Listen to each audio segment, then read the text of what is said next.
Very good morning to everybody. I am Healer Prasanna. I'm healer Archana Manikvasagam. So the session is about to start. Thanks for the patient.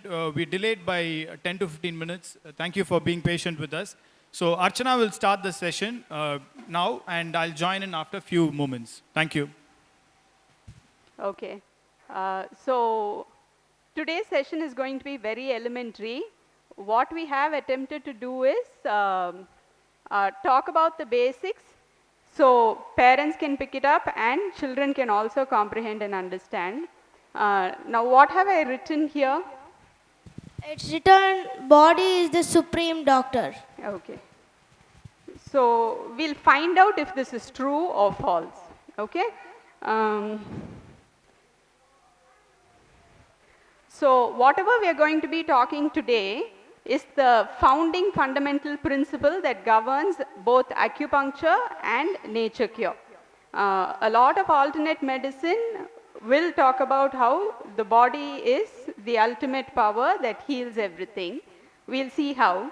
Now, one of the most important things for all of us is being healthy, right? Everybody wants to be healthy. Now, we are prepared to spend any amount of wealth for our health. Agreed? Yes? Okay. So, do we really need to spend a lot of money, effort on being healthy? We'll find out. Now, I had breakfast at 9 o'clock. I had a couple of dosas with some chutney. Now, if I was asked to eat again at 10 o'clock, again you give me 3 dosas with some chutney, will I want to eat it or will I not want it?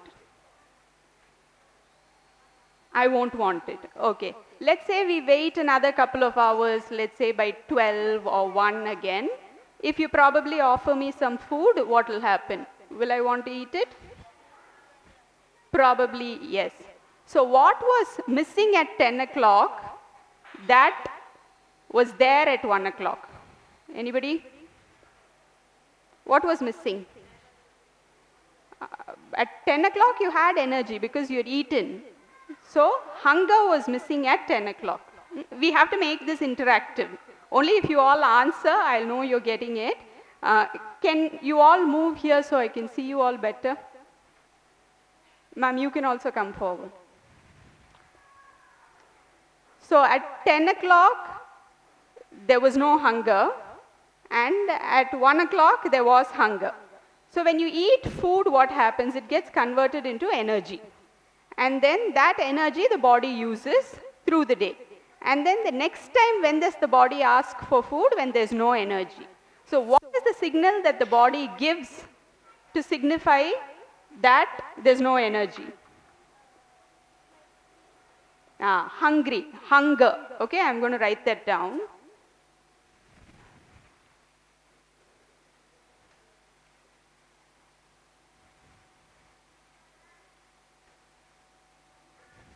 Okay, hunger is one of the body's signals.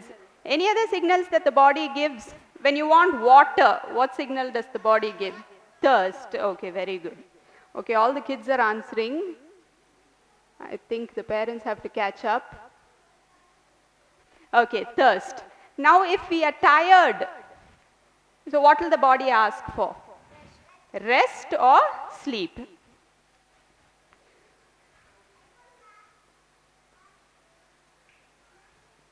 Okay, in all this, what do we understand? We understand that the body knows to ask. The body knows to ask for what it wants when it wants. Correct? So, this is the first point. Okay, so the body knows to ask for what it wants when it wants.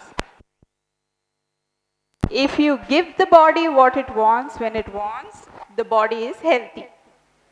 If you don't give it when it wants, the body is diseased, unhealthy. Okay?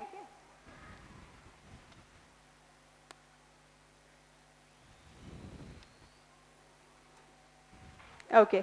Now, who goes for walks in the morning? Walk, running, jogging. Okay. So Karthik here likes to go walking, running in the morning on the streets. Let's say he's going running, and then there are some street workers that are sweeping the street, and as he's entering the street, he finds that it's very dusty and a lot of dust is floating in the air. So as he runs into that street, he takes a big whiff of that and the dust goes into his nostrils. What will happen to Karthik now? What will happen to Karthik's body? Yeah, he will cough, or before that he will sneeze. Sneeze. Why is he sneezing? Yeah, dust is in the air, and when he sneezes, what happens to that dust?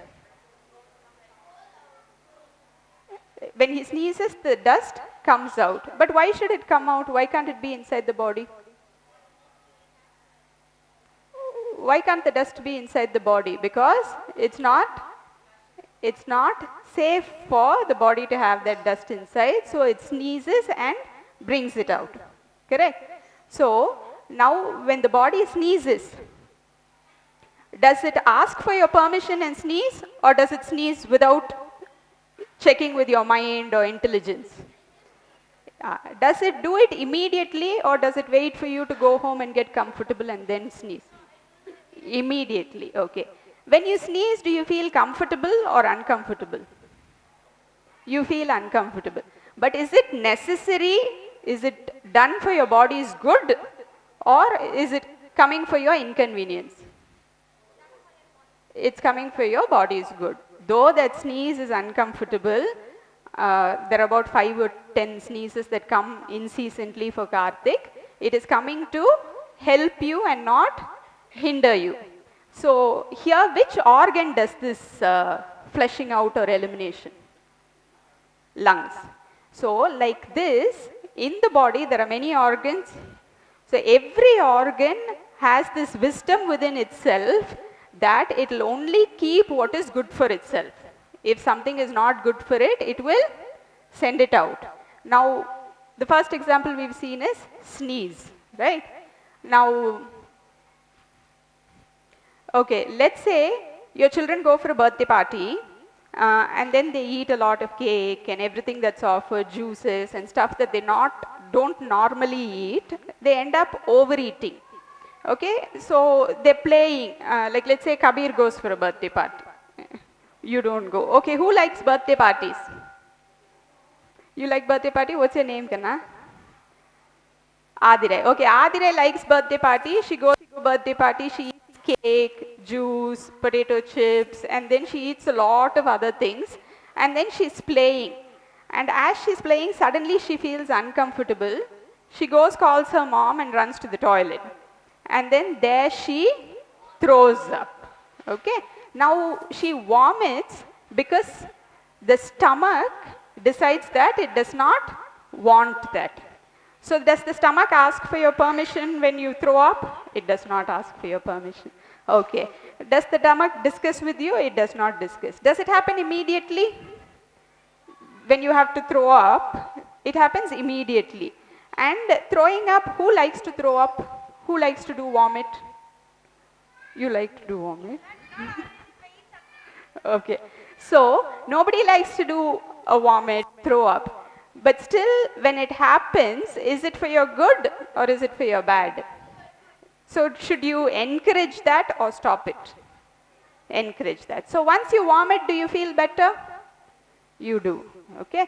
So, again, like this, if your intestines have some waste in it that it does not want, so what will it do? How will it send the waste out? Your intestines. So it'll do a loose motion or a diarrhea, and then it will send it out. So like this, your body knows how to send out waste specific to each organ if it deems it unhealthy. Okay, let's say I'm running, I fall down, I get a scratch on my hand and I start bleeding. Now my body has several liters of blood, about 5-6 liters of blood, let's say. So when I fall down and I start bleeding, does all the blood come out? All of it? No. A few drops come and then it stops.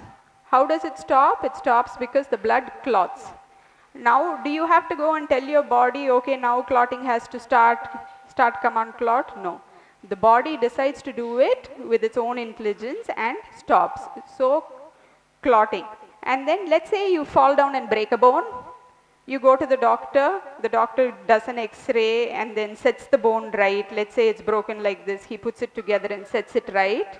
He sets it right so the body can fuse it together. So that X-ray, does it help to bring the bones and grow them together? Or is it helping the doctor to find out if he's done a good job? Sorry? Helping the doctor, okay. So, and the doctor prescribes some anti-inflammatory drugs, prescribes some drugs for the pain, and he might even give you a paracetamol so you don't develop a fever. Now, do any of these drugs help in the bones growing back together? So, who does the growing here? The body does the growing here. Now, in all these cases, we've seen who is doing the healing, who is doing the cleansing? The body. So, do we agree the body is the supreme doctor now? We do, okay. Okay, so when I say body, what governs the body is our life force. So our life force, some of the other names for life force is defense force, life force. Now our life force has two primary roles. I am looking for a duster. Okay, never mind.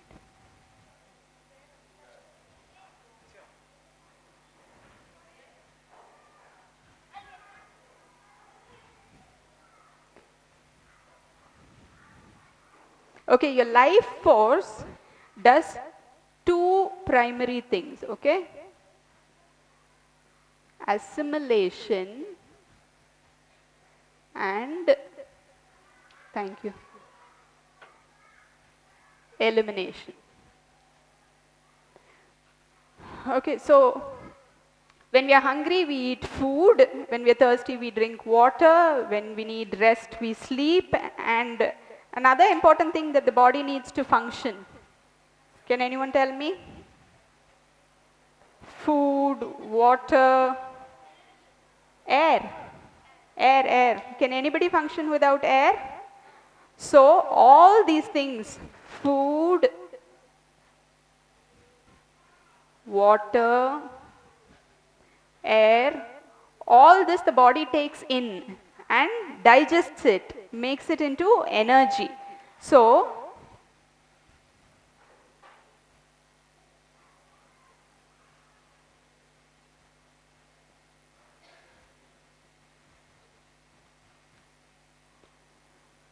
and will that be all, or will there be some waste at the end of digestion? When you're breathing, you breathe out carbon dioxide. And then, like how when we cook in the kitchen, all the ladies, if you make a sambar or anything, there is some waste at the end of the cooking process that has to leave the kitchen. And then you put food on the table like that. There will be some byproduct which has to be eliminated from the body. So these byproducts are our stools, urine, waste can come out, yes, sweat. Waste can come out as sweat also, and then the air we breathe out. So all these are the byproducts. Now this assimilation is the process of all this being converted into energy, and then elimination is this byproduct leaving the body. Now this byproduct, when it leaves the body on a daily basis, it happens. Does it stop? Can it stop? It shouldn't stop. So if this happens effectively, then these are the normally occurring waste. What happens sometimes when we don't take care of body properly? There are more wastes that get accumulated. Waste has to be eliminated. Without getting eliminated, if they get accumulated, then that causes illness. So how can this elimination happen?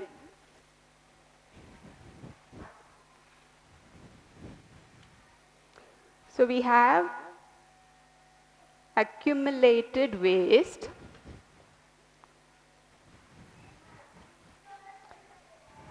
okay, I'm going to show you a small experiment. Let's say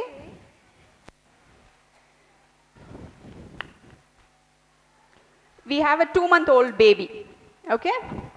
A 2-month-old baby, and this is the baby's lungs, okay? The lungs, air goes in, comes out, but in the normal process, the baby has some accumulated phlegm. What is the waste in the body? Phlegm, right? Sorry, lungs. So, let's say a 2-month-old baby has about 10 to 20 drops of phlegm in its lungs. This is its lungs, okay? So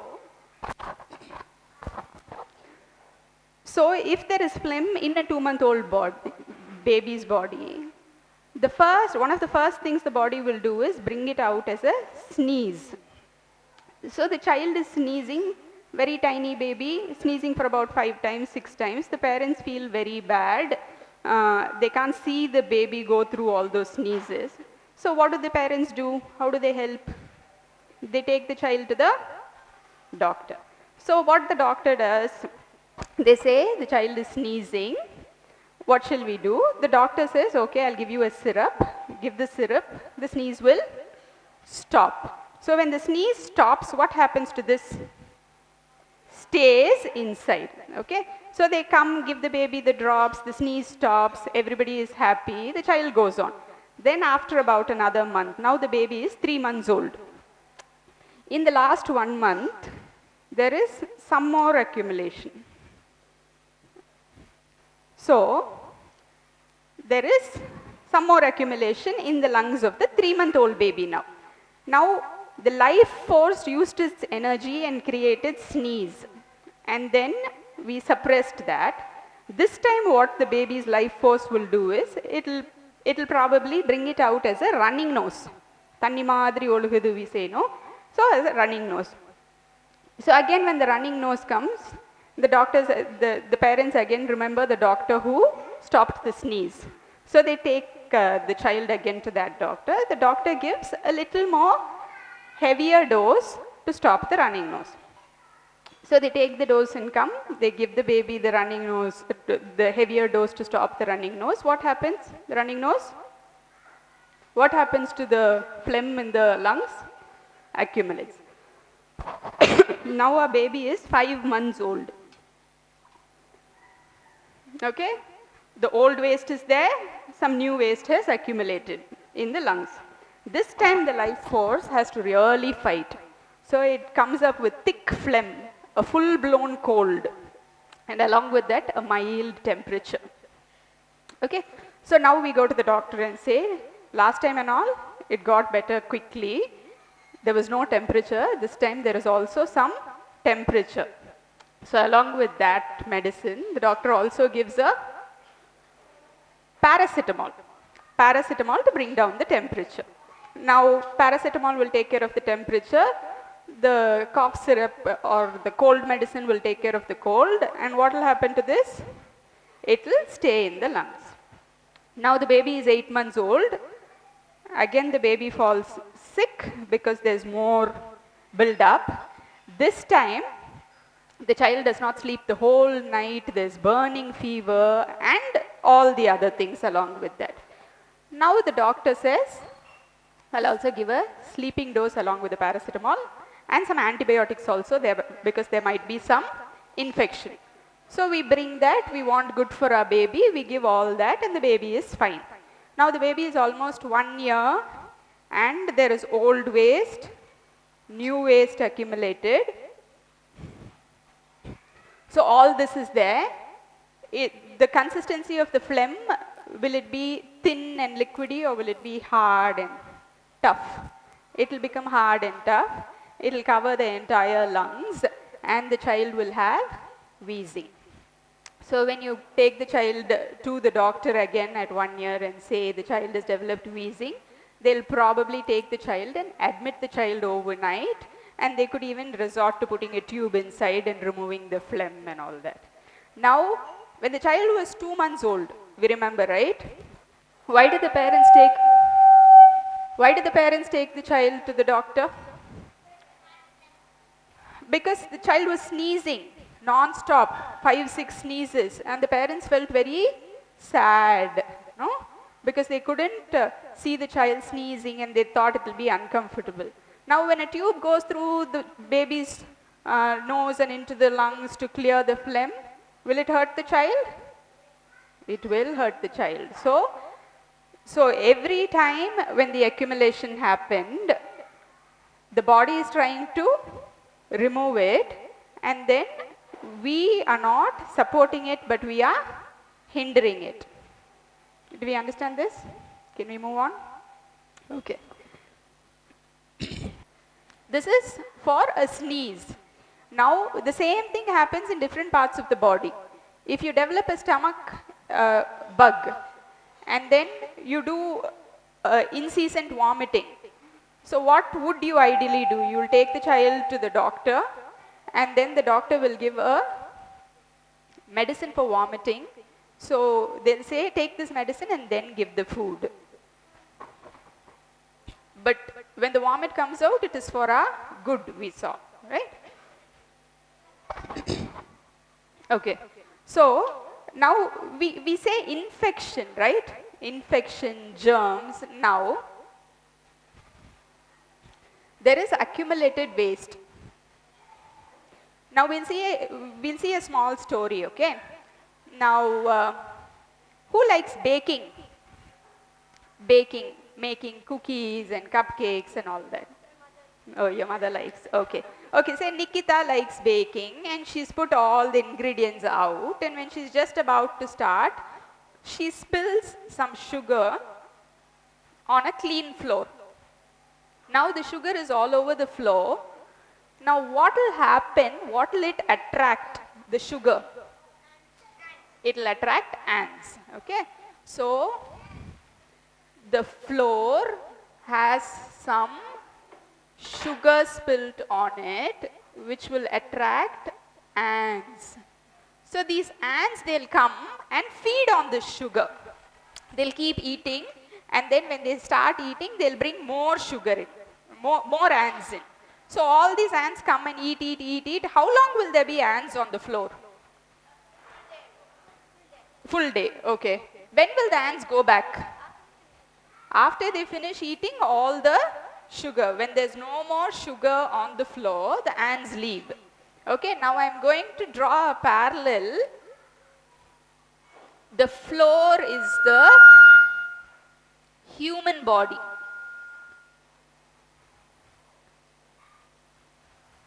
The sugar is the waste in the body. What will the ants be?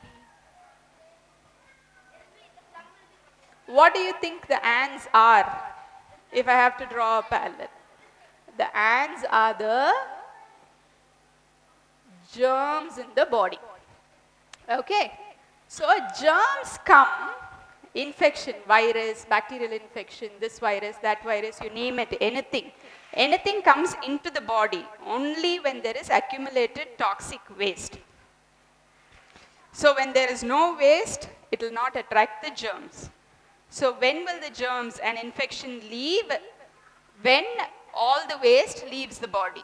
So these ants come to help us clean up the floor or to hinder us. Ants are doing us a favor or no? So are the germs doing us a favor or no? Okay, some of you all are saying no. So there is waste in the human body. Like let's say your lung infection itself. Lung infection, you develop fever, there's phlegm, and then you get an infection. They call it a flu, some viral flu. So the virus is inside your body only for as long as the phlegm is there. They come, why do they stay in your body? Because they feed on the phlegm. So the virus feeds on the phlegm, multiplies, grows, keeps feeding, and when it has consumed all the phlegm in your lungs, then the virus has nothing to eat, it perishes. The same as the ant and sugar example that we saw. So these viruses that come into your body, they come because the waste is there. It's not the other way around like we all understand. I went next to a sick child, that child was sick. So I did a few sneezes, he did a few sneezes, his germs came to me, and then I fell sick. You cannot fall sick if there is no toxic waste in your body. That is the reason why 10 children are playing, 2 children fall sick, the others are fine. So when there's accumulated toxins, germs come in. They feed on it, they thrive, and then when they've fed on all the toxins, they leave. So now, if we revisit this, germs are here to help us,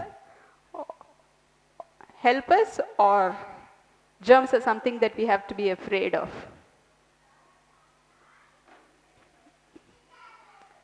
Is everybody following what I'm saying?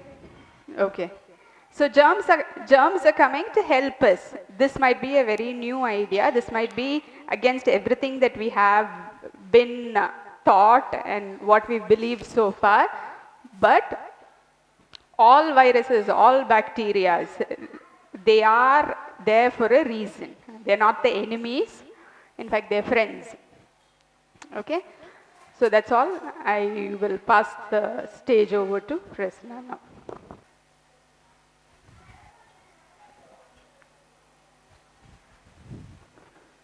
Okay, very good morning. Okay, very good morning yet. Okay, everybody good morning. Now, thanks to Archana, she gave an insight about a lot of things.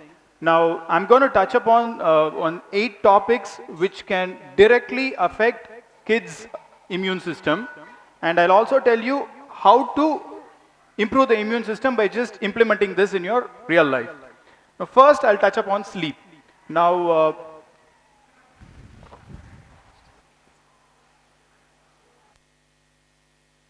okay. I don't know if all of you are carrying a pen and paper. Okay, you're all carrying a phone. I want all of you will have a lot of question marks before you came here. You will have a lot of questions about your children or yourself. So write this question down in your phone now. And towards the end of the session, if you don't have answers for that, you can ask us, we'll clarify that. It could be anything. It could be about a flu, cold, child not eating right, child not sleeping right, my child is not having fruits, my child is not having vegetables. For all this, we will give you answers. You will have the answers before you leave this place. And the live audience also will have the answers, hopefully. Okay? So, coming back to sleep. Now, how many of you have workers at home who sweep and clean your floor? Just put your hands up. Okay, the rest all do it yourself, is it? Wonderful. Okay. Okay, very nice. Okay, now, we all have someone who sweeps and cleans our house, or we do it ourselves. So we use a broomstick, we use water, we use mop, we use sweeper, whatever. Now, if a house has to be clean, a street has to be clean, a factory has to be clean, a car has to be clean, a bike has to be clean, I think our body should also be clean. Now, who does the cleaning? Water? Okay, water does the cleaning. Any other answers? Who does the cleaning inside? Fasting cleans. Okay, fasting also cleans, correct? But there is something that cleans it from inside. Like sweepers and, someone is inside. Does anyone know what it is? Intestine, no. Cells, no. Cells will push out toxins, but it will not clean. Sorry? Sleep, partially right. Okay, I'll come back to the answer. The answer is 2 important organs. It's called liver and gallbladder. Okay? Now, I'm going to drag Kabir into this. Come here. Now, if you see Kabir, he's got beautiful eyes. Okay? Now, these eyes are the external organ of his liver, which is inside. So, whenever liver gets affected, you can see it in the eyes. That is why people who don't sleep, liver gets affected, it doesn't do its cleaning, so it's red in color. Over consumption of alcohol, men have red eyes. Okay, thank you. Okay, so coming back to liver and gallbladder, now the question is, these 2 organs are there to clean it from inside. But what should we do? Should we buy soap, phenol, broomstick? Nothing is required. All we have to do is let it do the work. Now, how do we let it do the work is, both for children and for adult, there is a stipulated time for these organs to do the work, which is 11 to 3, according to the organ clock. Every organ has a timing. Your kidney has a time, your stomach has a time, your gallbladder has a time, lungs has a time, heart has a time. So these two organs, for it to do the cleansing, it should be in a, you should be in a sleeping state. If you are in a deep sleep, these organs will wake up and start doing the cleaning. But if you are binge watching a serial, eating popcorn, it will not work. So it's simple. So if it's kids, ideal bedtime is 8:30 to 9. So by 9, if they hit the bed, they go off to sleep, and the deep sleep happens after 1 hour ideally. So after 1 hour, the deep sleep kicks in, and your liver and gallbladder starts performing its duty. And the second most important thing to do is, you should have consumed your food 3 hours before your dinner. So it is got digested from your stomach, and it gets passed on to the small intestine, from where it gets absorbed into the body. So if you do this, your sleep gets regulated, your gallbladder and liver will constantly keep flushing the toxin. Now, what do I mean by flushing the toxin? The air we breathe has a little bit of toxin. The food we eat has a little bit of toxin. The water we drink can have toxin. The people we meet can also bring in toxin. That's a different topic. Emotionally, you can get affected, which will reflect on your lifestyle, which can affect the organ. So when you're allowed to finish it off the dinner and get to bed before 9, for 8:30, 9 for kids, and adult latest is 10 p.m., it'll beautifully start flushing out. Any virus, any bacteria, any deadly virus coming to India will not harm you. This one trick will actually save you from a lot of trouble. Okay, we'll jump to the next point. Allow me to take a bit from this. I've just made a note. Okay, next I'm going to talk about emotions affecting health. Sorry? Okay, makes sense. Okay, now how can emotions affect health, and how it can affect your immunity is what I'm going to talk about. Now, coming to emotion, I need a volunteer. Can someone raise the hand? I won't call you here. Anybody? A brave soul. I won't call you. Okay, Nikita. Okay? We all know Nikita's a very hardworking entrepreneur who's inspiring all of us every day. Clap. Okay. So now, Nikita is really busy with work. She had a real long day at her school, and she had a lot of interviews from NDTV. She's finished all that, and then she's getting back home at 3 o'clock, and she's really hungry, really starving, and there's food on the table, and she's about to go sit. Suddenly, she gets a call. That morning, she was informed that she's won a 10 crore lottery. So she's very happy also. So 3 o'clock, she's going to eat. Suddenly, the call comes and they say, sorry, madam, your number is wrong, 10 crores you're not getting. Will she be happy or sad? Sad. Now, when she is sad, will she feel like eating? So when a sudden, sad, depressing news come to us, we don't feel like eating. So your stomach is directly reflecting an emotion called sad. Now, when she becomes sad, she can't eat. Okay? So, let's hope you get the 10 crore. So, when you're sad, you should not eat, for the simple reason the gastric juice will not secrete in your stomach, and your salivary gland will not digest the food you chew. So when this happens, your food that when you eat, when you're not hungry, the food that goes in does not give you healthy nutrients. Now, second is fear. Now, kids have this tendency of urinating when they are scared. So when you're scared, your kidney and kidney and urinary bladder gets affected. So fear can affect organs. So if you're someone who's constantly scared, in a long run, these organs can get affected. So if your kids are, don't threaten the kids ever. That is what I'm trying to get to. So if you're threatening this, Pooch will come eat. So basically you're scaring the kid, making the kidney weak, and fulfilling your satisfaction of feeding the kid. Now that's not going to help the kid. Okay? So fear is the second emotion. And the third is sorrow. Sorrow will affect your lungs. That's why when you're sorrow, you can't breathe, you do that. So sorrow is what? Sorrow is, how do I translate sorrow? Can someone help me? What is sorrow? No. Dukkam. In Tamil, it's called dukkam. Sorrow is condensed sadness. Okay. Dukkam. So, deep sorrow is like a deeper emotion of being sad. So that affects your lungs and your large intestine. Okay? And pride and jealousy. When I think that Nandu's jeans is really good, I didn't get that size when I went to the store, I'm going to really get jealous of his jeans. It is not going to affect him, it will only affect me. It will affect my heart and my small intestine.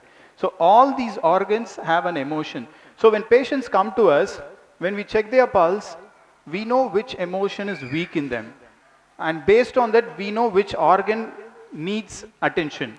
So any emotion which is constantly disturbing you, we should figure a way to correct it. So we should not install fear or try to give the sad story to the kids before they eat, or give them anything depressing. So this will affect their immune system in a long run. So the next one is emotions. Okay. The next topic I'm going to talk about is the myth about junk food. Is junk food good or bad? Okay, bad. Junk food is bad? Okay. Freshly made Mysore pak with pure ghee, pure basin flour, freshly bought it from the store and made then and there and kept aside. Is it good or bad? It's good? Okay. This is A.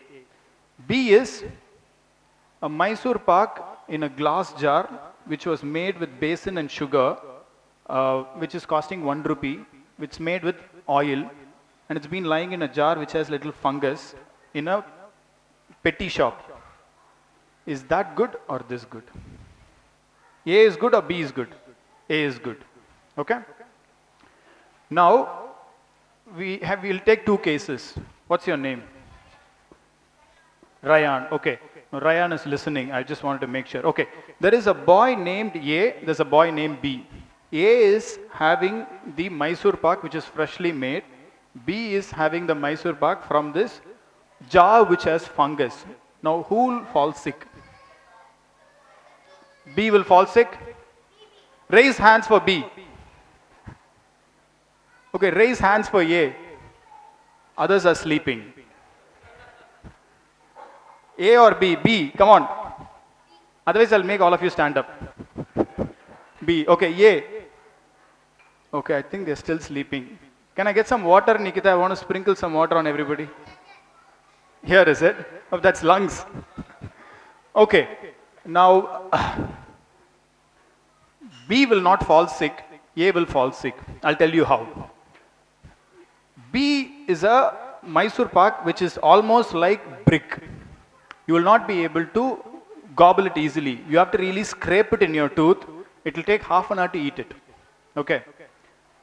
In the case of A, this Mysore pak, when you put it in your mouth, it will just melt. Or Krishna sweets, Mysore pak types. Now, when food is chewed, relished in your mouth, and then passed on to your stomach, it is good for you. I'm not saying fungus Mysore pak is healthy. Don't go eat tomorrow. Okay? All I'm trying to tell you is, something which is chewed and relished when you're hungry will do you a lot of good. Whereas a healthy food, organic food, freshly made, but not chewed and relished in your mouth and just goes in straight, will not get digested right. So, fast food by itself is not bad for your kids. So if you go for a function or a party, don't give them the guilt that don't eat fast food, don't eat this. Occasionally, if they eat when they are hungry, it will not harm them. So that's all I'm trying to tell you. But yes, try to stick to freshly homemade cooked food always.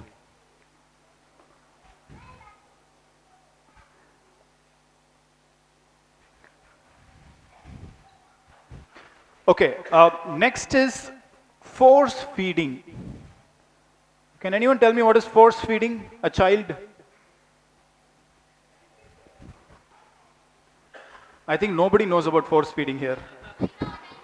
Everybody knows. They torture, sometimes. I know. Many times? Many times, okay. Okay, now force feeding is one, and threatening and feeding. I think I spoke about it already. Ghost will come eat, ghost will come sleep. You know? So force feeding, again, if you can remember this Mysore Pak example, keep it in mind. I know sometimes kids don't eat for an extended day or two, but that could be a different concern. It can be clinically corrected very easily. But force feeding, again, you're forcing your child to take something into the stomach like a car getting a petrol. Our body does not work that way. We are not filling a tank here. We are giving nutrients which should be processed in the mouth. 75% is processed in the mouth when you chew. 25% is processed in your stomach during the digestion. So by force feeding, you feel mental satisfaction. I have forced 1 glass of milk into my child's mouth. My child will be happy in the school. I've given a dosa, anything on those lines. But when the child is not chewing it and relishing it and eating it heartfully, it will not do the child much good. So avoid force feeding. That's my recommendation. And if they don't eat, bring them to us. We will correct it. With natural healing, definitely. And we get a lot of times when a lot of our patients who come to our clinic talk about kids not eating fruits. I try really hard. The moment they find out I put broccoli in somewhere, they find out, pick it up and keep it aside. Sorry?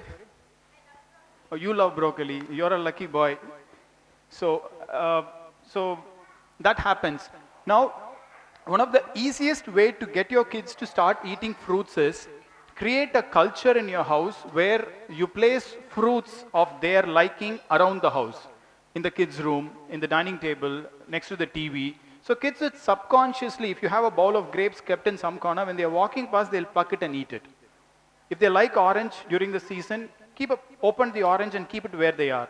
So you will naturally inculcate the habit of eating fruits, and without even realizing, they'll start eating it. And the good thing is kids will never binge eat. Most of the kids don't. Only adults eat.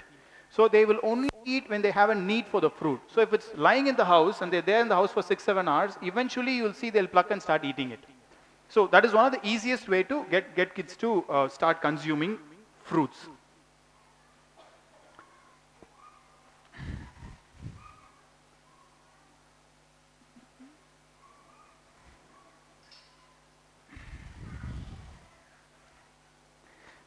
Next is, I'm going to talk a little about oil bath.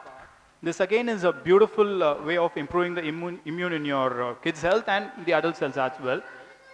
So oil bath is ideally done by applying oil from your head to toe and exposing yourself to the morning sun, preferably before 8 a.m. Now, one of the benefits of oil bath is it will improve kids' bone density, hair condition, immune gets better, elimination in the body happens, large intestine gets cleansed, your appetite improves, and sleep also really improves. And all those accumulated toxins sitting in little corners of the body, over a period of time, if a child is given oil bath, say once a week, in a span of 3 to 6 months, it will start eliminating, for example, toxin in the lungs or heart or liver. So it has like how plants require sunlight, human also requires sunlight. So when you let sunlight pass through your system with oil applied on the body, with or without oil, it's fine if you don't really enjoy oil. So it will start slowly eliminating. In a long run, you will largely benefit. That's why if you see people who constantly do oil bath, they actually don't get gray hair. So I give you a little tip for the parents also, and it also a little anti-aging. You will age a little slower. So when you go for your batch reunions, parents, you will look little younger than your classmates. But don't tell me that I did today and tomorrow I want to be that way. It will take few months. Lastly, I'm going to talk about bowel movement. When it comes to kids, there are a lot of myth around it saying that you should do it in the morning, you should do it when you feel like. See, when it comes to bowel movement, like how I said, every organ has timing. 5 a.m. to 7 a.m. is the ideal time for large intestine, that is when it performs to its best. So in most of the times, elimination happens during the time. But with few kids, it doesn't happen that way. Some have the habit of passing stool only in the evening. Some have the habit of doing it only when they get back home. Their body will automatically, make it happen at that time. So it's all right. Do not force your kids to do it before they leave for the school. It's not necessary. And it's absolutely all right to use school toilets. Some patients, some of the parents that we meet, they tell the kids not to use the school toilet because it could create, it will give them infection. It's all right. So if you follow a holistic way of living life, any toilet bacteria or virus will not harm our children. The body will beautifully eliminate anything, so it's all right, because holding the stool is more dangerous than using the school public toilet.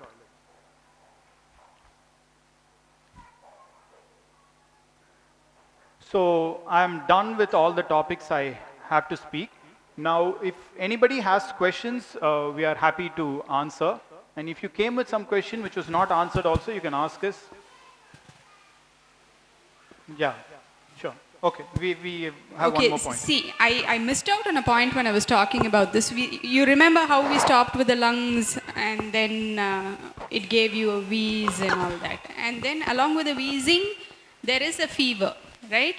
What is our ideal body temperature?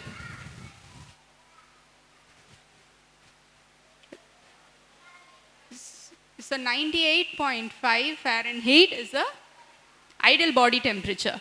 Now, when your life force is working to its full efficiency and then there is no forced elimination, it works at 98.4.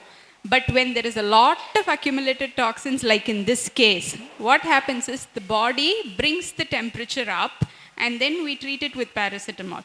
But when this temperature is up and then it goes to, like, let's say 102, 103, 104 or whatever the thermometer says, if it goes up to that, now the child's lungs, they let a tube in and try to pull out all the phlegm, but then no artificial external device will be able to fully flush out the toxins. Now, this will bring about a fever sometime in the next few months, or it will definitely bring out a fever. And then that fever can become 102, 103. Now what happens is the life force expends a lot more energy than it would do on a regular basis. And then that's when all the work that the body does, it stops. It is not able to digest, it's not able to walk, it's not able to talk. So every bit of energy that the body has is going towards eliminating the accumulated toxins in your lungs in this specific case. So when you see 1 or 2, if you can support that and rest and don't eat and then watch the temperature drop. From 1 or 2, you will see it comes down to about 100. And even when it comes down to 100, you don't do anything about it and then sustain the temperature. What happens is slowly the body eliminates this. So it could be through cold, it could be through sweat, it could be through fecal matter, it could come into your stomach, it could go through the intestines. Somehow the body eliminates this. So you know the body is eliminating this and there's no accumulated toxins if the temperature comes down on its own. So it can take 2 days, 3 days without eating, resting. So if I tell you, you do this to your child, children's health is a very sensitive matter, right? So I wouldn't want to risk it on my child. So the next time all of you have a fever, just leave it. Observe what is happening. Let the fever be in you for some time and see what is happening, and whether you take a paracetamol or no, invariably it goes down in about 2 or 3 days. When you do this a few times to yourself, you get the confidence and then you can try it on your children. And you know that nothing is going to happen. So this is how we will treat fever. So if you have any concerns, like this is the primary problem with my child, this is one health concern. So when I saw this flyer, I wanted to come and get an answer for this. So if there's any concern like that that you think the presentation today did not address, we'll be happy to take questions.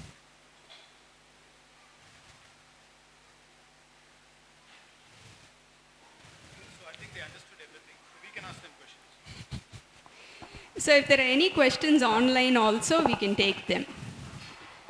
Mr. Shankar can check and tell us. You can just read it out loud, Shankar, so we'll answer that question.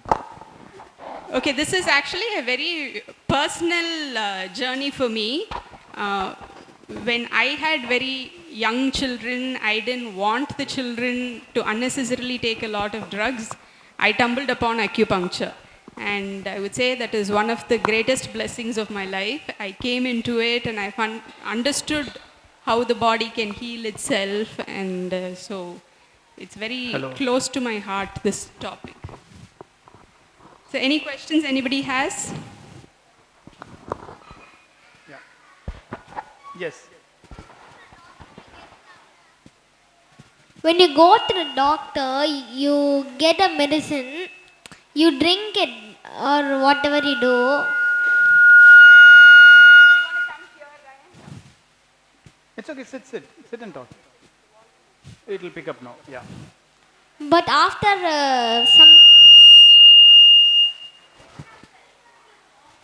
Yeah, I've turned it off. some time you will feel lot better. So why are you saying that we should make ourselves don't go to the doctor much? Can anyone answer this question? It's a brilliant question. So his question is, I'll rephrase it. We go to a doctor, they give us medicine. After having the medicine, I feel good. So why are you telling me not to take medicine? Why are you telling me not to go to doctor is his question. Can anyone answer this question? Kabir will answer. Come, Kabir. So if Kabir gets this right, our job is done. So when we take medicine, it's not good. Like little will be left that of the medicine's chemicals. So that might be left in the body. That's not good for our body. Okay. And also, if you don't take medicine, then what happens? If we don't take medicine, like you explained, that the body is a doctor, that will heal it by itself. Okay. So whether you take or don't take, It'll heal. thank you, Kabir. Did Kabir answer your question, Ryan? Okay. I'll add to that. Now, medicine by itself sometimes may not heal us. Some medicine, most of the medicine treats the symptom, but not the root cause. So if you treat the root cause, you get healed. So anything which treats the root cause is healthy for you. So in natural way of healing or any traditional medicine, the treatment is done to the root of the problem, not to the symptom. That is the difference. So the medicine will give temporary relief by pushing the root cause deep inside, which will occur after a few months, and we don't even realize this is what we had before 3 months and it's come out in a different form. So that's the answer. Okay, if you don't have any questions, what we can do now is there are a few people here who don't resort to drugs as soon as they fall sick. No. Some people who are... Shankar has some questions, online questions. She has a question. Huh? Please, you can ask from there. Sit down. No, let him do that.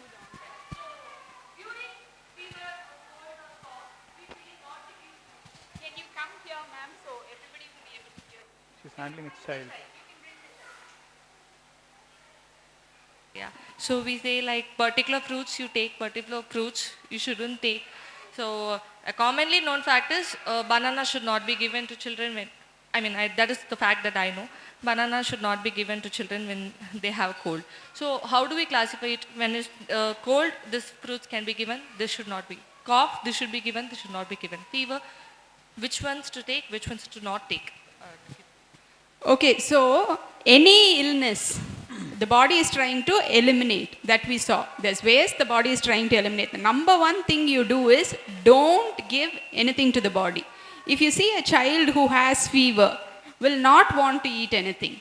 We will want to give the child something because there will be a medication that has to follow, so you'll give a kanji. Or the child hasn't eaten anything for 8 hours, you'll say just take a slice of bread. But the child does not want it. More than the food that we give the children, the rest is what the children need. So we are only hindering the healing process by giving digestion work to the body. That is point number one. But in case a child asks for something to eat, Even if the child asks for a banana, when the child has fever or a bad cold, the child in most cases will not finish the banana. It'll take a bite or two and then leave the banana. Waste pannada saaptu mudi is something we shouldn't say. Okay? So because we should understand that that time the banana is not helping, it's hindering. That is the point.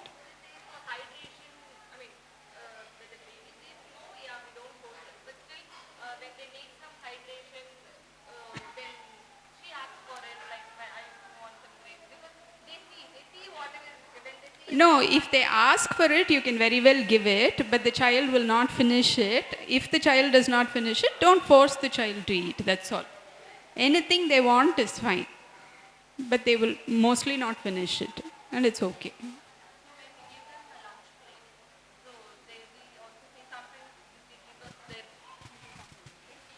I think she's nervous. So, when it comes to their lunch plate, is it okay to give them fruit along with their lunch, or something that their favorite one? Is it okay to give with a lunch, or is it always better to not mix up food and fruits?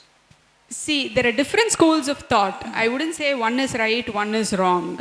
So, as long as you relish what you're eating and enjoy what you're eating, chew properly, and then swallow, everything is good. What we recommend that Prasanna has a different principle, I have a different one that I follow. You start a meal with the fruit. The fruit goes, energizes your spleen and stomach, and then you follow up with cooked food. You end up eating less cooked food, you eat more natural food. That is something that you can do. Or if you want a lot of fruit intake for your child, of the 3 meals, make 1 meal just a fruit meal. That is one of the best things that you can do for healthy eating. And then 2 meals of cooked food. There's several ways to do, there's no one right way. I think it's perfect. Yeah. There's a concept called deworming, right? Can you give some ideas about what is deworming? See, deworming with drugs is something that allopathy does. But deworming in nature cure is a regular practice. We have kadukai. Kadukai is something that you take to cleanse your bowels. There are so many things that you can do to cleanse your bowels. Periodically cleansing the bowels is a practice in ancient India, in modern medicine. It is a good practice. There are a number of things you can do to cleanse the bowel for children, for adults. There's something called enema. You can take castor oil with some water, mix it and drink, and initiate bowel flushing. I think this is case to case. I think we can. So for different people, they'll need different quantity. We'll have to check the child's condition and recommend. We won't be able to give a standard rule for everybody. If it's for a baby, then you test with a pinch with water. If it's for an adult, maybe a teaspoon. And when to take will also vary depending on the age and all that. Next question. Yes, please. So you were speaking about emotions and food, Correct. right? So I'm a person, I have GERD. So I have... You have, sorry? GERD. GERD. Yeah, so I Okay. have that acidity reflex and gas.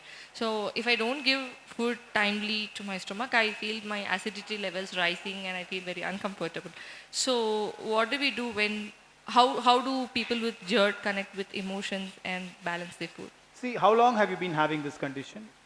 So I've been having this for nearly 5 to 6 years, but now I'm pretty much okay with regulating my food intake and avoiding certain ingredients. I'm almost fine, but still if I don't give timely intake, I do feel disturbance. So Okay. how can we do that? Yeah, whatever we've recommended is a very general thing for all the human body. When it comes to a condition which has been there for you more than a month itself, we would like to examine you personally and then recommend a proper medication.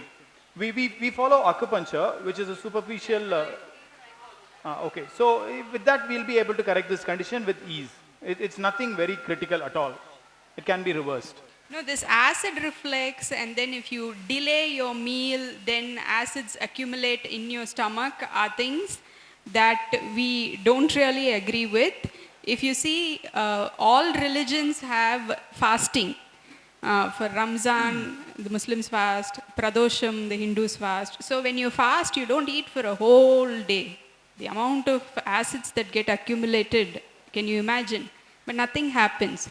So it's all, there are a lot of myths surrounding Sapadama Vita, acids collect ayidum, and all that. So one of the, for adults, like these are all for kids recommendation. To boost your immunity, one of the best things that you can do is fast. Take periodic fasts.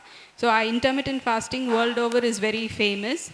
Not because you eat for limited time, because you give that break for a long time. So that is fasting. And we've been doing fasting for ages in our cultural practices. Sure. See, again, that is one of the way was found by somebody for someone. So blindly following that 16-hour fast will not give result for everybody. But fasting by itself is a great thing. So it's highly recommended. But again, it differs from people You to have to honor your hunger. Yeah. See, fasting also is not something that you can do consistently for as a lifestyle choice. So at 8 or 9, your stomach and spleen wake up and ask for food. But if you're doing intermittent, I'll only eat at 10 o'clock, I'll wait it out, is something that will cause acid secretion. If you're going to do it for the long term, you'll see results in the first few weeks or first month or two, there will be weight loss.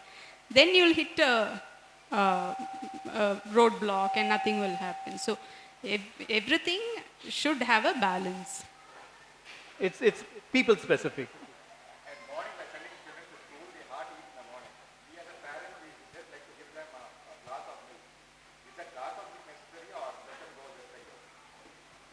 For a child to feel hungry, from the time they wake up, it's going to take at least an hour or two.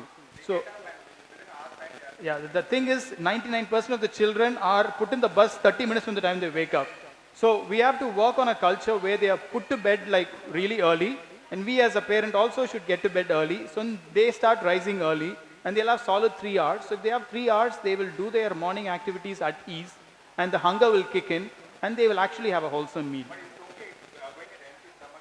It is definitely not okay, but forcing... No, if the child is hungry, the child will take food. Yeah.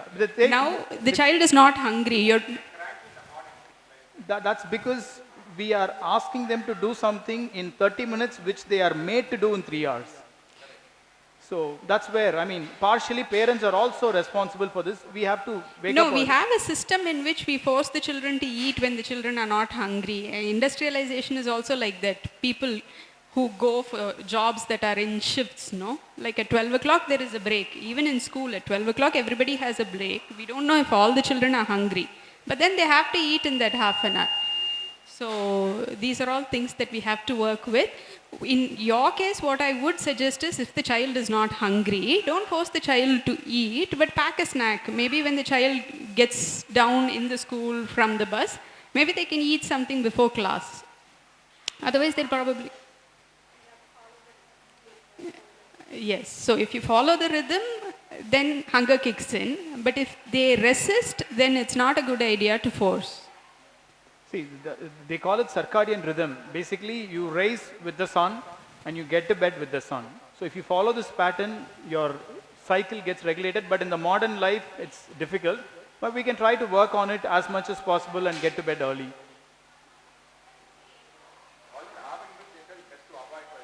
Sorry? See, milk again is a very controversial subject.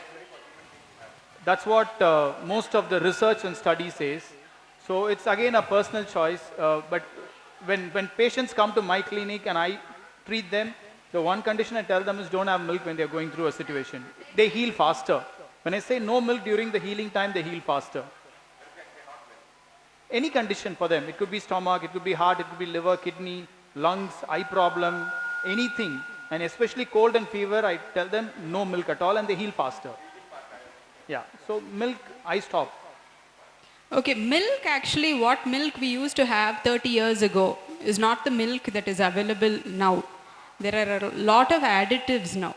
So, like if you see grapes also, there is a seedless variety and then there are seed grapes. Now, so what kind of milk it's come to. 30 years ago, you didn't think any milk you bought, it was milk. But this adulteration and all is a bigger concern than the product itself.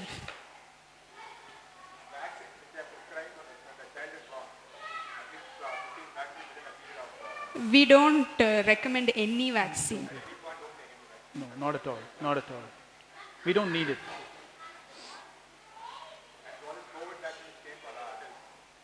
Not recommended. Not recommended at all. We don't recommend it. Definitely not. See, a vaccine to come into existence has to go through at least 3 to 5 years of trial in a controlled group. So when they try it on a control group for about 3 to 5 years, check its efficacy and check its side effects, then it's released onto the public. But that's not what happened in that case. It was tested to the whole population. So we're seeing results. But people who have taken vaccine or who've been on a medication, you don't have to worry about it. There are beautiful systems available in nature healing to remove all those toxins that has gone into our system, so we don't have to worry about it. Nature has given us beautiful methods to, heal ourselves from those conditions as well. So we're not here to threaten people. We're just showing you the path.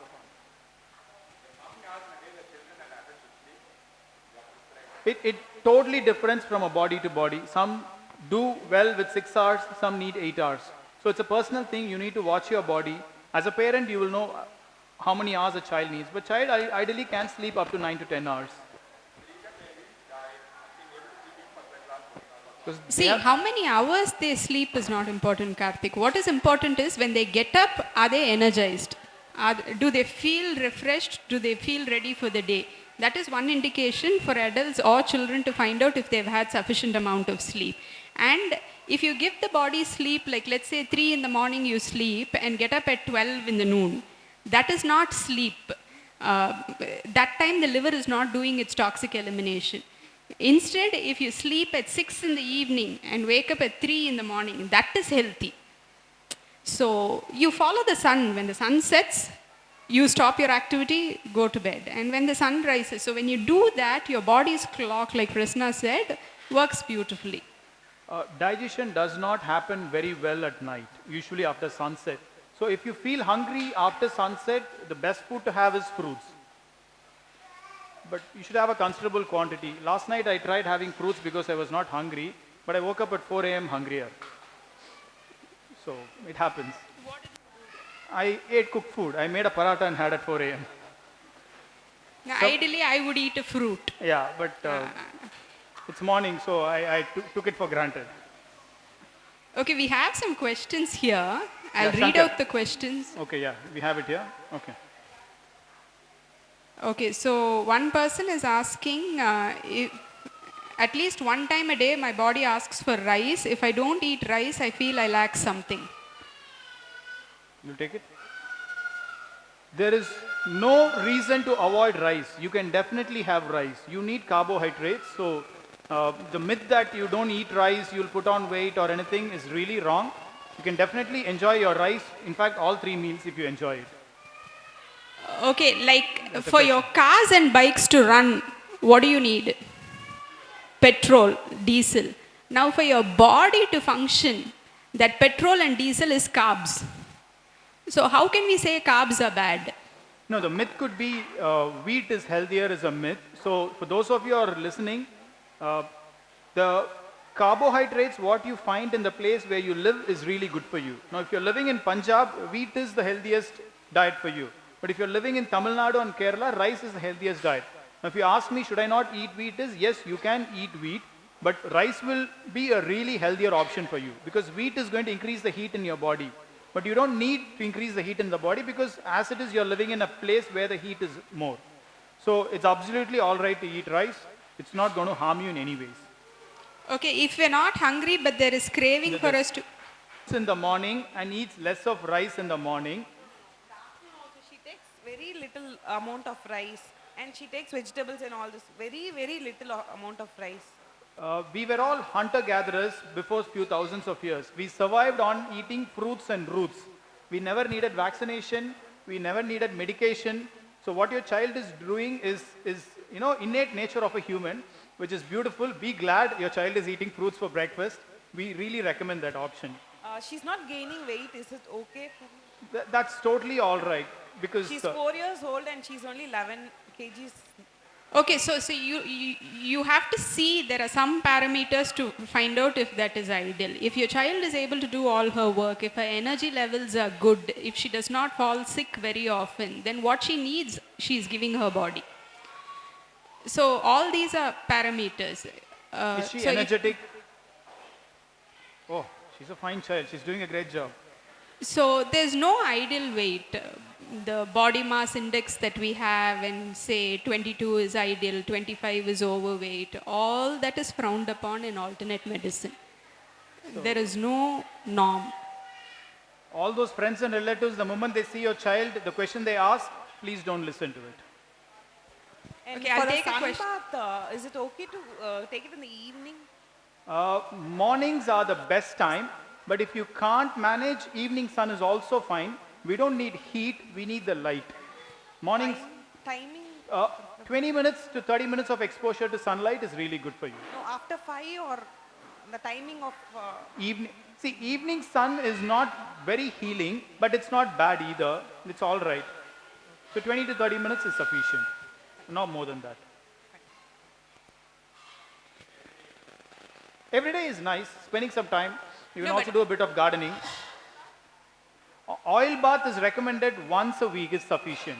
Once a week is sufficient. No So more when than you once. do your oil bath, if you expose yourself to sunlight, the amount of benefit you get from the oil bath is exponentially more than if you don't expose yourself to sunlight. So when you say oil bath, it is accompanied by exposing yourself to early morning light. This is something that we have done in the past. We've just given up the practice with shampoos and conditioners and all that. Sorry? 20 minutes of exposure to sun, and you can let the oil stay in your body for a maximum of 2 to 2.5 hours. That's absolutely fine. Up to 3 hours is also fine.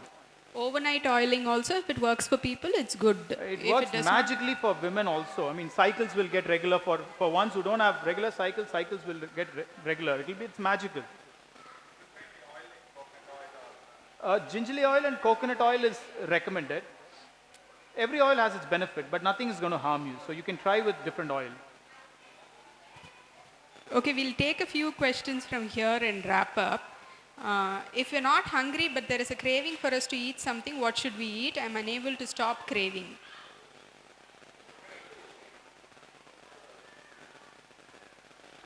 Okay, craving, there are two ways of handling food to mouth concept. When you look at a food and you want to eat, that is craving. When you don't look at the food you want to eat, you're hungry. So if you are sitting in a place where there is a burger poster right outside your office door, you will be tempted. So change your seating. So unless you are hungry, avoid eating. If you still have craving, that implies basically you've had you've had less meal in your previous session. For example, you were really hungry, but you're conscious of overweight or something. So you consciously reduce your intake. Don't ever do that. You can eat your heart's content. How to measure if you've had enough is, burp is a signal of body saying stop. So the moment you burp, you stop, you will not feel hungry for another 2 to 3 hours. But when you stop and you burp, after an hour, you will feel emptiness in your stomach. But that's not hunger. That is emptiness. Empty stomach is healthy for you. So that means stomach has done its job and passed it on to the small intestine. So when the hunger occurs, you can eat. But if you still have craving, fruit is the best option, raisins are best option, dry fruits and fresh fruits and nuts. That's safe what bet. I was going to say. Make healthier choices. Like if you're craving for sweet, you don't have to eat a scoop of ice cream or a milk sweet. You can instead eat a fruit. If you eat a banana, the body gets the sugar that it needs, and in most cases the craving is suppressed. So when the body asks for some taste, like for example, if you feel like eating molaha bhaji might not be what the body is asking. Body is asking for something that is spicy. So you can make healthier choices. Instead of going for molaha bhaji, the healthier choice can be a clear soup or something. If you drink that, it can take care of that need for spice, and then the craving can come down. How about vaccination for kids? A parent is asking.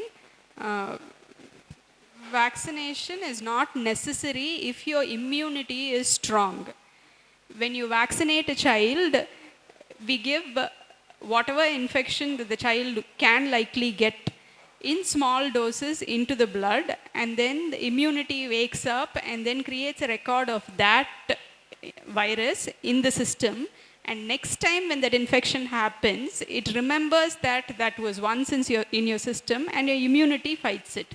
So even if you give a vaccination, the next time your infection happens, it's the immunity that is fighting. If your immune power is good, if your child's immunity is good, the child will fall sick and come out because of the body's immunity.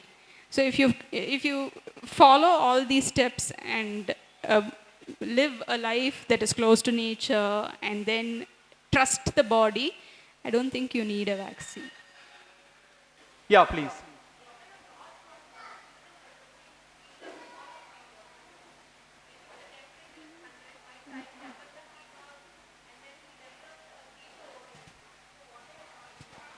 Okay,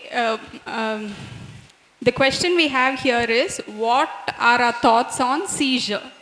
You call it fits, no? My child, if the child's temperature goes over 100, my child develops fever, and then it could become fits or seizure. What do we do? Okay, see, there are some hard truths. Like a child who's never been given a paracetamol can never develop fits or seizure.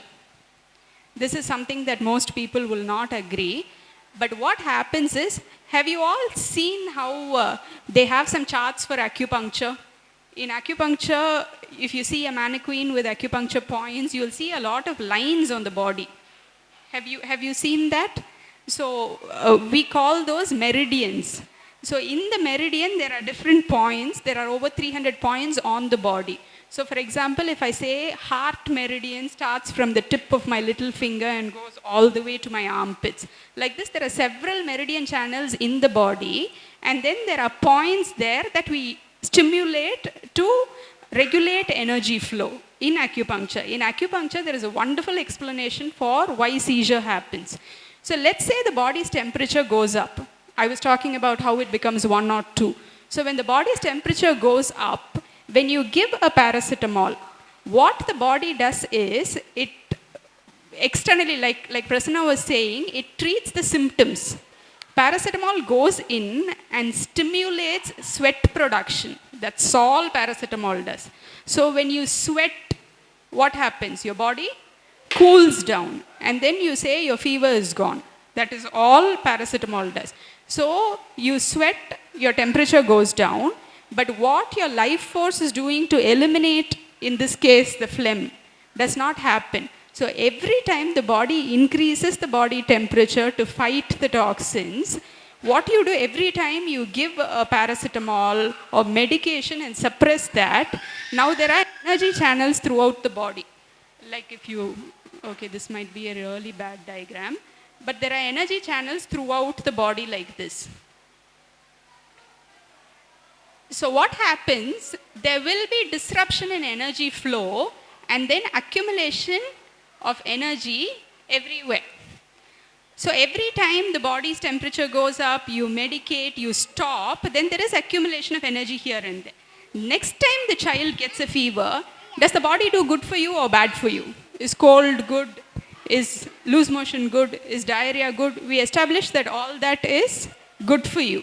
So like that, when your fever comes, there will be old accumulation of energy or stagnation of energy. That energy flows with excess force, and that's what you feel as seizure.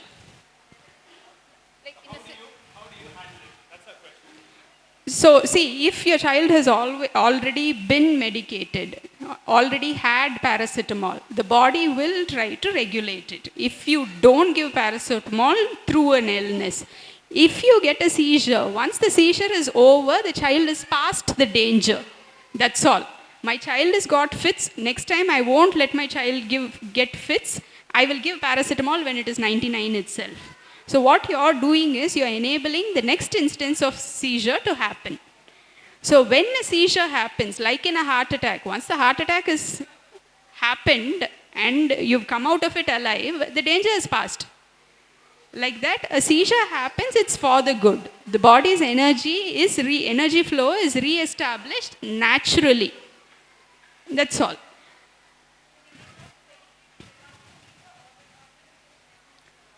Yeah, once the seizure comes and goes, the body is fine on its own. In acupuncture, there are some very important points that you can stimulate when the child has fever or in case the child develops seizure. And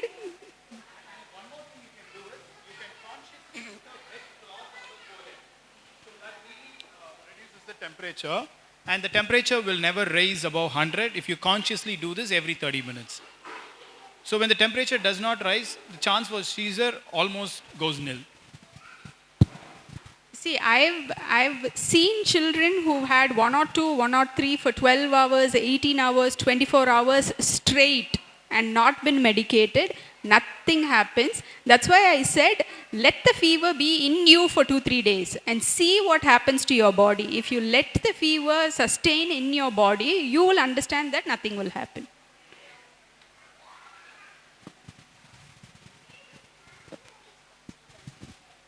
Any other questions? Yeah, we have one of our participant here to share the experience. So we welcome Mr. Kabir. Okay, Master Kabir.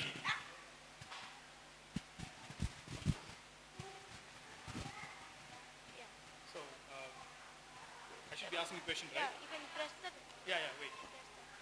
Hello. press the wire. Oh, okay, sorry. Okay, Kabir here does not take medication when he falls sick. He'll tell you when he has a fever what he does, what he eats. What do you eat? I eat very light food. I don't eat all 3 meals. Maybe I fast 2 meals only when I'm sick. He'll fast, he's saying. And in the night alone, I might have a light idli or something like very light idli and chutney, and I'll be fine. And then the next day, maybe I'll take some vegetable juices like ABC or a green juice. I mostly take detox juice now. Okay. Do you get very stressed about falling sick? Okay. What do you do on the days that you're sick? I take rest. I do whatever activities I like painting, drawing, and sometimes when I'm too sick, I watch TV. Okay. So how many days has your fever lasted? The longest you've had fever? Maybe 2 weeks. And in those 2 weeks, you followed this only. And then the fever became all right? It became fine. It was fine. Okay. Thank you, Kabir. Kabir has taken health to the next notch. He's advising me on becoming a vegan. And he's also telling me why I should become a vegan. Whenever we meet, we have a chat. And he's a vegan. Still a vegan, right? Not fully, little. Little, is it? Okay. 70% vegan. Okay, so if there are no other questions, I think we'll end it.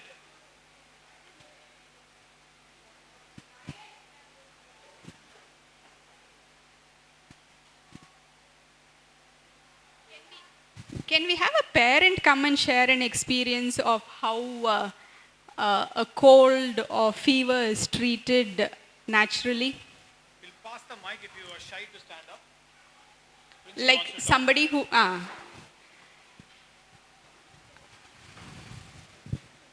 You can come forward.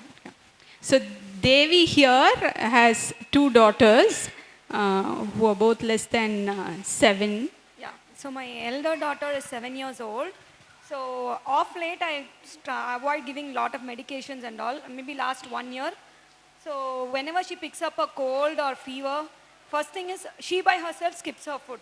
I think last month she was ill for 2 days and almost for 2 days she didn't take any food, only liquid diet, water and orange juice. That was the only 2 things she had. At the end of the second day, she by herself told, I'm hungry, and had 1 idli in the night. And the third day she was fine, no fever, but little bit of cold. So that is what I generally do. And thanks to Archana for her tips. You want to talk about Sia's cough in the night? Okay, so my younger one has been diagnosed with adenoid problem, and she had severe like running nose continuously post I think 1 year. We tried all kinds of allopathic medicines, and that is when we shifted to natural form. So what we do is we have skipped some things from her diet, like which will trigger her allergies, and then I bring her for treatment to Archana. And the next thing is when she picks up a cold, we don't give her any medication. I let the cold come out. We do a lot of steam and give her a lot of soup and everything. And then the next day, she's fine. The cold, the running nose stops, and then she sleeps better. I think she doesn't pick up that much cough nowadays. Otherwise, it used to become like a phlegm accumulation, and she terribly used to cough at night. So it's kind of okay now. Okay, every time she went to the school, picked up an infection and came back, she would develop a cough. She will cough all night. And then for the next 2-3 days, it will be sleepless nights for all of them. But now I think with not taking drugs and then doing acupressure and then modifying her diet a little bit, now the instances that she falls sick is becoming lesser and lesser. Actually, my younger one is much better than the elder one. Because the elder one, I have given a lot of medications when she was small. My younger one recovers faster than the elder one. Thank you so much.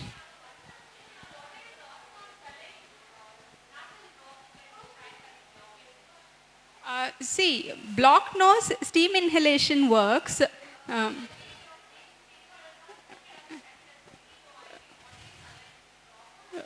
Okay. See, saline drops are okay. Like when I showed you this example, the first time it would have been a thin running nose. With antibiotics and medication, it becomes tougher. So you resort to natural healing, it will start coming out.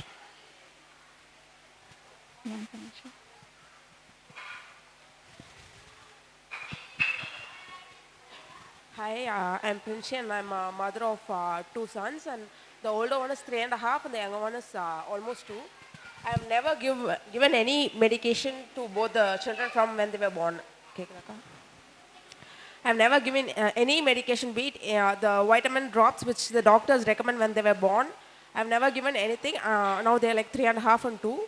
Anytime they fall sick, they fast. Actually, I don't let them fast. They fast by themselves. I don't take them near the dining table or anywhere. So that has helped them to cure better. And recently, my older one fell sick. Usually, he gets fever for only a day or 2. I think 1 month back, he felt he fell sick for on 3-4 days continuously, and it went up to 103 and 104. And I was little panicking. But then Archana gave me hope, and I didn't opt for the medications, but I was a little scared. But eventually, suddenly it dropped. From 104, it came to 98 in overnight. And not only fever, anything, any skin-related problems or cold, cough, anything, I don't give them any medications. And I think I've See, one important point I have to say is Prinshi is able to do this because she does not take any drugs when she falls sick, especially when she has fever, cold. She does not take drugs at all. So she knows what is happening to her body. She is able to let it happen in her child. Thank you. Thanks, Prinshi. Okay. Thank you everybody. So I think we're short on time. So if you have any questions, you could probably visit the clinic. We practice acupuncture in Salem in TMS Eye Hospital. So our numbers are on the flyer. If you have any specific questions, one-on-one advice, you can call us anytime. See, some of the content from today is from these books. These are books in Tamil. This is called Enna Saapadalam, Eppadi Saapadalam. This is by healer E.R.K. Kumar. His school of thought is what we follow. He's based in Coimbatore. So this is a very useful book. You can consider buying it. And then this is some basic FAQs about acupuncture. If you're interested, you can buy this also. We'd like to wind up by thanking Foothills Open Learning Center and Nikita for this wonderful opportunity. I hope we've made a difference. I hope we've made a few of you, or all of you, think. So thank you for this opportunity.